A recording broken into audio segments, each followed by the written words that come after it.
ఇప్పటికీ దాదాపు 20 రోజులకు ఎక్కువ అవుతుందన్నమాట. సో అమౌంట్ విషయంలో ఇక్కడ ప్రభుత్వం చూసుకున్నట్టయితే ఏం కూడా స్పందించడం లేదు. ఏదిరా వారి ఇంకా డబ్బులు అనేవి అయితే పడతలేవని ఇట్లా అడుగుతున్నారు. సో రాష్ట్ర ప్రభుత్వం రైతు భరోసా డబ్బులు అయితే రాష్ట్ర ప్రభుత్వం అయితే ఇక్కడ నిధులకు సంబంధించి 3వ విడత నిధులను విడుదల చేసేందుకు అయితే ప్రభుత్వం అయితే ఎక్కడ కూడా ఇంకా ప్రణాళికలు అయితే సిద్ధం చేయట్లేదు. మరి రావాల్సిన మొత్తం ఇంకా చాలా అమౌంట్ అయితే ఉన్నది. రైతులు అందుకోవాల్సిన అమౌంట్ ఇక్కడ ఎకరాల వారీగా అమౌంట్ అయితే ఇంకా పడాల్సి ఉందన్నమాట.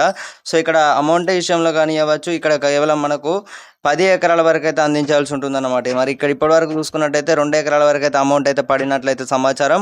ఆ 2 ఎకరాల అయినా కూడా ఇప్పటివరకు చూసుకున్నట్టయితే మనకు అమౌంట్ అయితే 12,000 రూపాయల చొప్పున 45 లక్షల మంది రైతుల అకౌంట్లకు అయితే అమౌంట్ అయితే పడినట్లయితే సమాచారం అనమాట. సో ఇప్పుడు 3వ విడత అన్నమాట. ఈ 3వ విడతలో 10 ఎకరాల వరకు అయితే పడాల్సి ఉంటుంది. సో ఇప్పటివరకు చూసుకున్నట్టయితే అమౌంట్ సంబంధించి కానీ అవ్వచ్చు, ఎక్కడ కూడా ఒక క్లారిటీ అనేది అయితే రావడం లేదన్నమాట. సో రాష్ట్ర ప్రభుత్వం ఏమో రైతుల సంబంధించి ఇక్కడ యాసంగి పంట దృష్టి ఇది నిధులకు సంబంధించి విడుదల చేసే విషయంలో ఇంత ఆలస్యం అవుతుంటే, మరోవైపు చూసుకున్నట్లయితే ఇప్పుడు రానున్నది వానాకాలం అన్నమాట. ఆల్మోస్ట్ ఇక్కడ వానాకాలం ఉన్న నేపథ్యంలో రాష్ట్రంలో రైతు భరోసా నిధులకు సంబంధించి రైతన్నలు అయితే ఎంతో ఆసక్తిగా అనేది ఎదురు చూస్తున్నారు. ఇక్కడ జెడ్పీటీసీ ఎంపీటీసీ ఎన్నికలు అయితే రాష్ట్రంలో నిర్వహించడం అయితే జరుగుతుంది. త్వరలోనే చూసుకున్నట్టయితే ఈ ఎన్నికలకు సంబంధించి కూడా రాష్ట్ర ప్రభుత్వం అన్ని రంగాల్లో కూడా సిద్ధం చేస్తున్నట్లయితే సమాచారం. సో అతి త్వరలోనే మనకు రైతు భరోసా 3వ విడత నిధులను విడుదల చేసేందుకు ముఖ్యమంత్రి రేవంత్ రెడ్డి గారు అయితే నిధులు విడుదల చేయనున్నారన్నమాట. సో ఇదన్నమాట ఇన్ఫర్మేషన్ మనకు. మరి ఈ యొక్క ఇన్ఫర్మేషన్ సంబంధించి ఒకసారి అయితే ఇక్కడ వెళ్ళినట్లయితే 10 ఎకరాల లోపు అయితే అమౌంట్ అయితే పడనున్నట్లయితే తెలుస్తుంది అన్నమాట. ఇక్కడ 10 ఎకరాల లోపు అంటే 3,400 కోట్లు అయితే ఉన్నాయి.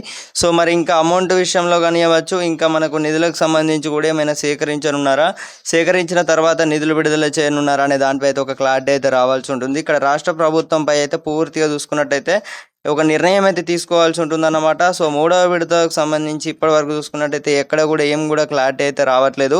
సో మరి చూద్దాం, మరి అమౌంట్ విషయంలో ప్రభుత్వం అనేది నిధులు విడుదల చేస్తారా లేదా అనే దానిపై అయితే మనకైతే ఒక క్లారిటీ అయితే రావాల్సి ఉంటుంది. ఆ క్లారిటీ వచ్చిన తర్వాత మనకు రైతు భరోసా ఇప్పటికే చూసుకున్నట్టయితే పథకానికి సంబంధించి కూడా యాసంగి పంట పెట్టుబడి సాయం అయితే పూర్తి కావడం అయితే జరుగుతుందన్నమాట. సో తోటి రైతులందరికీ కూడా వెంటనే షేర్ చేయగలరు. ఇక్కడ మొదటిసారిగా మన ఛానల్ని కొత్త విజిట్ చేస్తున్నారు ప్రతి ఒక్కరైతే సబ్స్క్రైబ్ అయితే చేసుకోండి. ఇక్కడ మనకు ముఖ్యమంత్రి రేవంత్ రెడ్డి గారు అయితే ఇక్కడ మనకు వ్యవసాయ శాఖల మంత్రి తుమ్మల నాగేశ్వరరావు గారితో చర్చించాల్సి ఉంటుందన్నమాట. సో ఇప్పటివరకు మరి ఆ నిధులకు సంబంధించి అనేవి మరి ఏ గంగల చెర్ల కొట్టుకపోయినాయి అనేది ఇట్లా అడుగుతున్నారు రైతన్నలు చూసుకున్నట్లయితే. సో ఈ అమౌంట్ విషయంలో కేవలం 2 ఎకరాల వరకు అయితే అమౌంట్ అయితే పడినట్లయితే సమాచారం. ఇప్పటివరకు చూసుకున్నట్టయితే ఇది ఒక పూర్తిగా సిగ్గుచేట అనేది చెప్పుకోవచ్చు అనమాట. సో ఇప్పుడు 10 ఎకరాల వరకు అయితే అమౌంట్ అయితే పడాల్సి ఉంటుంది. రాష్ట్ర ప్రభుత్వం ఏ నిర్ణయం తీసుకోబోతుంది అనే దానిపై అయితే ఆసక్తి అని నెలకొందన్నమాట. సో ఈ యొక్క ఇన్ఫర్మేషన్ విన్న వారందరూ కూడా, తోటి రైతులందరూ కూడా వెంటనే షేర్ చేసేసి మొదటిసారిగా మన ఛానల్ని కొత్త విజిట్ చేస్తున్న ప్రతి ఒక్కరు సబ్స్క్రైబ్ చేసుకోండి. Thank you guys, thanks for watching.